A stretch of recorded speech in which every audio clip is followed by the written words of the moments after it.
Avis aux cyclistes, et ils sont nombreux avec la nuit qui tombe de plus en plus tôt. Les risques d'accidents se multiplient pour ceux qui n'ont pas d'éclairage. Alors pour rappeler les bonnes pratiques, la police municipale de Strasbourg a réalisé aujourd'hui des contrôles préventifs. Le reportage de Corentin Fouchard et Cathy Hubert. Vous pouvez vous arrêter sur le côté s'il vous plaît ? C'est une opération de prévention pour rappeler l'importance des équipements d'éclairage sur les vélos des cyclistes. Le vélo est-il muni de dispositifs d'éclairage ? Vous les avez dans votre sac peut-être ? Oui, je les ai dans mon sac pour les mettre. D'accord. Ouais. Bon, ça c'est important de les avoir sur vous. Un tiers des cyclistes circulent sans éclairage.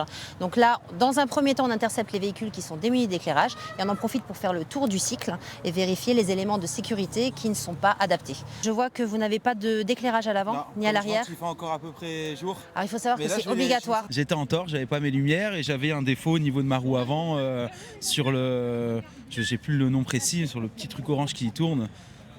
Voilà, j'étais en tort. En cas d'absence sur les vélos, des catadioptres, ces réflecteurs orange, des lumières avant et arrière, sont distribués par l'association Cadre 67. Un équipement primordial à l'heure où les journées sont de plus en plus courtes et la visibilité des automobilistes mise à l'épreuve. On les voit beaucoup moins bien, c'est clair, mais on fait plus attention. Parce que ça sort de partout et puis la plupart ne respectent pas le code de la route. Déjà en temps normal, il faut faire vachement attention. Mais là, quand la nuit tombe, vous faites vraiment preuve de beaucoup plus de vigilance. Si les dispositifs lumineux ne sont pas présents sur tous les vélos, l'aspect sécurité est désormais bien ancré chez la plupart des cyclistes. Il faut avoir des éclairages parce que déjà la moitié des cyclistes sont habillés en sombre. Donc c'est extrêmement compliqué des fois pour les automobilistes de les voir et puis les endroits où c'est pas très bien éclairé. Je pense que maintenant c'est de toute façon essentiel pour sa sécurité et la sécurité des autres.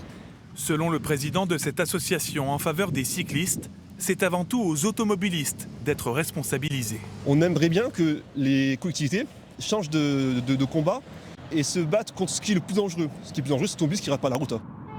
Directement pointé par l'association, l'utilisation du téléphone au volant et l'agressivité de certains automobilistes.